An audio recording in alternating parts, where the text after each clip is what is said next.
Greetings, mind crafters, and welcome to another exciting Minecraft discussion. My name is Kimberly Quinn, your hostess with the mostest, and I am here to help people become the boss of their brain. And as you know, Mindcraft is all about becoming the boss of your brain and uh, all the rest of it. We talk about being mindful and being grateful, and we talk about clarity. And today I wanted to pull those all together to talk about how important it is to keep our mind focused on love. And I'm not talking about religion here. I'm talking about love as an action word, a verb, just like we talk about gratitude and clarity and any of these other things we're talking about, to be clear, right? It would actually be an adverb, but we're talking about love as a verb, loving and and thanking and all and appreciating and all of that. And so my inspiration for today is Rhonda Byrne again. She's author of Magic. She's also author of The Power, and also the author of The Secret. And I just, man, I was kind of just sifting around and like figuring out what I was going to do. And I read a few power quotes, and that's what pulled me into this. So one of them is by Kierkegaard and says, when one has fully entered the realm of love, the world, no matter how imperfect, becomes rich and beautiful. It consists solely of opportunities for love. And Kierkegaard was obviously a philosopher in the early to mid 1800s. And oh my gosh, that's such a striking quote. And Rhonda says, that's really our main job. And this other thing, I keep talking about our main job of keeping ourselves filled up, right? And how, my dear friend Oprah talks about that too, and talks about how, when people saying she's full of herself, you're so full of yourself, you're so full of yourself. She says, yes, exactly, I am. I'm keeping myself filled up. Well, part of the keeping ourselves filled up, right? It's because we cannot give what we do not have. When we keep ourselves filled up and focused on love, the cup overflows and we can be loving to other people. So, again, the idea is not to talk about organized religion, though you can certainly, if that fits into your belief system, that's fantastic. What I'm really just having a conversation about today is regular, everyday human behavior being focused on love. And Rhonda says, your job is to love as much as possible every day. So that has me thinking about small things, letting somebody get in front of you in line, right? And then there's all the pay it forward stuff with you buying somebody a cup of coffee is behind you, whatever. But we're not talking about even money. We're talking about like or giving in that way. And definitely we are, I guess. But mostly, I'm talking about the thoughts behind it. The thoughts behind it. She said, if you can just love and adore everything you possibly can today, look for and feel the things you love and turn away from the things you don't love. And tomorrow's will overflow with the untold happiness of everything you want and love. This is also making me think of recently when I was listening to Abraham Hicks. I listened to her also a lot, and just waking up with this idea of focusing on love. She also talks about wake up sort of seeking out feeling good, seeking out what feels good, moving towards what feels better to you, what feels good, moving away from what doesn't feel good. We're not talking about we're not talking about being shallow Hal and, ooh, I don't care. I don't want We're talking about that inner knowing of this is good for me. This is going to give me a lift today. Spending time with this person is good for me. This lunch choice is good for me. Going outside of my lunch hour is good for me. Moving away from the negative Nellies, moving away from the mindless use of our life minutes, just wasting them, and to really be focused on that, because this ties directly into what we're talking about. And then here's another one. Oliver Wendell Holmes, right? He was in the early 18. Wow, he lived a long time. 1809 to 1894. Love is the master key that opens the gates of happiness. Love is the master key that opens the gates of happiness. Apparently, he was the dean of the Harvard Medical School. Who knew? I guess a lot of people. I often say that gratitude is also the master key that opens the door, the gates to happiness. So that isn't any surprise, because gratitude is sort of the highest expression of love there could possibly be. So I guess they together are the master keys to opening the door to a happier exhilarating life. And then, this is where they all come together. So, love and gratitude. We've been talking a lot about mindfulness, right? And mindfulness, as people get it confused a lot with other things, mindfulness is about being awake and alert, present in this moment without judgment, as if your life depended on it. That is very paraphrased from John Kabat-Zinn, but that's basically it. So the thing is, love is about being alert and awake, not, when we're binging on Netflix or we're zoning out. The autopilot thing, we've talked about autopilot a lot, right, in these episodes. Autopilot is the biggest thief of life minutes there could possibly be. So that isn't any different when we're talking about being loving and kind. And so Rhonda says you have to be alert to feel the love of everything around you, right? Because we have to take it in. That makes great sense. You have to be aware of everything that's around you to love. Otherwise, you will miss things. You have to be alert to see the things that you love. You have to be alert to hear the sounds that you love. You have to be alert to catch the beautiful smells of flowers as you walk past them. So love is mindfulness too. Love is gratitude. Love is being mindful and being present. She says you have to be alert to really taste the food you're eating and feel the fullness of the flavors. Also true.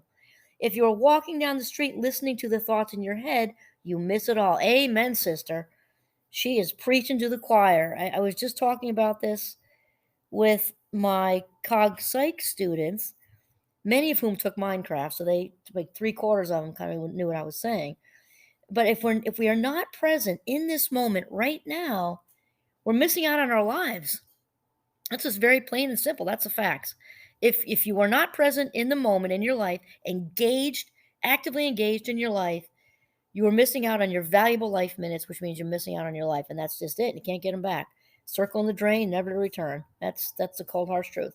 And then she says, and that's what happens to people a lot of the time. Yes, we know that, and it can be so difficult to stay present in this day and age, which, to be quite honest, I think is very, not just sad, it's tragic. They hypnotize themselves by listening to the thoughts in their head. And so they're in a kind of a trance and they're not aware of anything going around them. That was mega descriptive. I see that trance going on a lot out in the world. I see it on campus with students who are looking down at their phones, walking. Sometimes I'll just kind of stand there and wait till they're almost about to bump into me. And they're like, "Whoa, sorry." And hopefully they're getting that. Like you're like, you're in that device that's, just make pretend land, missing out on everything going on campus. And even on a gloomy day, that's bad enough. But sometimes it's the fall. And Champlain College, where I teach and where I love it, is has one of the most gorgeous campuses in the world. I mean, it's just spectacular. It's in New England, obviously, Vermont. And when the leaves turn, and Lake Champlain is there, and the Adirondacks are there, the leaves are turning colors, and how are you looking at a phone? I can't even figure it out. I'm not trying to judge. I just don't get it. So, anyway, so this is another thing. When I was just skimming earlier, and I know what I was doing. I was working on my book proposal because I'm writing another book right now, and I'm so freaking excited I could implode because I get on a writing jag and I'm in the flow zone. But anyway, I was reading this and I made a note to myself in the margin to quote that in my book, because Mindcraft is all about throwing a lasso around the mind, or I think of it as, we've used this analogy before, like a gorgeous, thoroughbred, beautiful, beautiful animal flying around a racetrack, so graceful, yet with also this magnificence of strength and power and focus. Yet the person controlling this magnificent life force, right, is like a 92-pound jockey. It's a beautiful analogy for us gaining control of the brain, because when we let it run off, it's like it takes on a life of its own, and it doesn't usually go anywhere good. It's like a rambunctious 2-year-old, So Rhonda says this: sometimes your mind can take off like a freight train down a mountain without a driver. If you don't stay in control of it, you are the driver of your mind. So take charge and keep it busy with your instructions by telling it where you want it to go. Amen. Your mind only takes off on its own if you're not telling it what to do. I could not have put that better myself. Just like the whole thoroughbred thing. If you just let the animal run, no jockey, it'd be off and gone, and probably land itself in harm's way, right? Of course. And then, oh, what is this one? Ancient Hindu the mind acts like an enemy for those who don't control it, and that's Bhagavad Gita, the ancient Hindu text. It's hard to read her handwriting. Okay, the ancient Hindu text. So your mind is powerful and a magnificent tool if you can use, but you must be in control of it. Rather than letting it distract you with out of control thoughts, you want your mind to help you give love. It doesn't take long to train your mind to focus on love. Once you have, just watch what happens in your life. No question. And so she talks about Rhonda Byrne in her book The Power talks about ways to do this. And basically, her main strategy here is to ask questions throughout the day. Like, let's say you're on your way into work and you park the car. Or if you're fortunate enough that you can walk or bike, good for you. And I'm walking into Champlain's beautiful campus every day from my car because we live an hour and 10 minutes away. But on that nice walk with the beautiful scenery and everything else, I can just ask myself, what can I see that I love about my atmosphere, right? Thankfully, my eyes work. I can see Lake Champlain and the mountains and the students and the beautiful grounds, the campus. And UVM campus, I have to walk through that, and that's pretty also. I have to say, I think Champlain is way more beautiful, but I'm biased. And it's also, it's on the lake and it's just so gorgeous. And what can I see that thrills me, she says? What can I see that excites me? Try asking yourself these questions tomorrow on your way into work, in the car, the train, or the bus, or whatever you're on. Then you might be sitting in the most boring, you know, business meeting ever.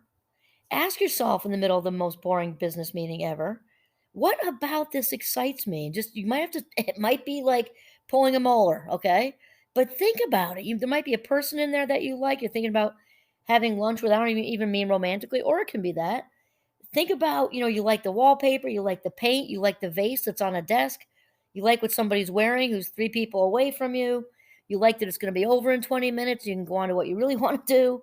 But, think about something you're passionate about. Or maybe if the meeting truly is that boring, think about whether you choose to be brave enough to say it or not is another thing. But how do you think you could make the meeting far more enticing for everybody in the room? And maybe start writing that stuff down carefully, very carefully.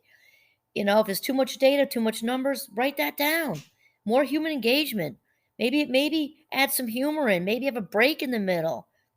Maybe start the meeting off with a gratitude go around it. I mean, I do this in every single class I teach. It takes less than 5 minutes, and that's with 15 students.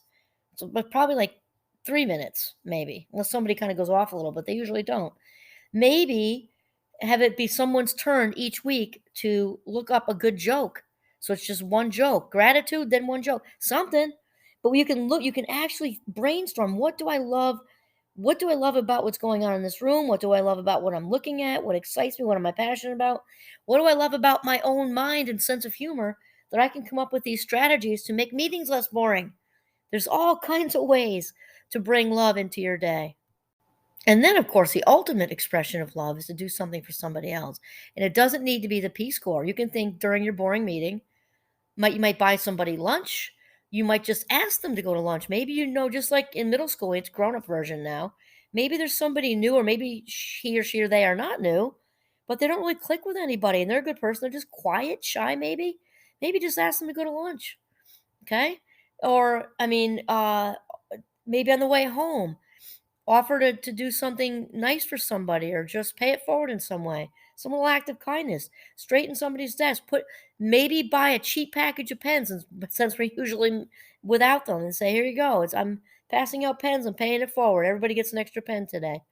Another fun thing is uplifting affirmations. You can just make them yourself on the computer. You're a rock star. You are kind. You are gorgeous. You are intelligent. And then start a thing. I had a friend at Champlain who did that years ago. Not exactly that. We do the affirmations at Champlain anyway. Also the I'm here to listen to you stickers, but also I had a friend who did a something for kindness. Basically, it was sticky notes, and she just like everywhere. So that's another idea.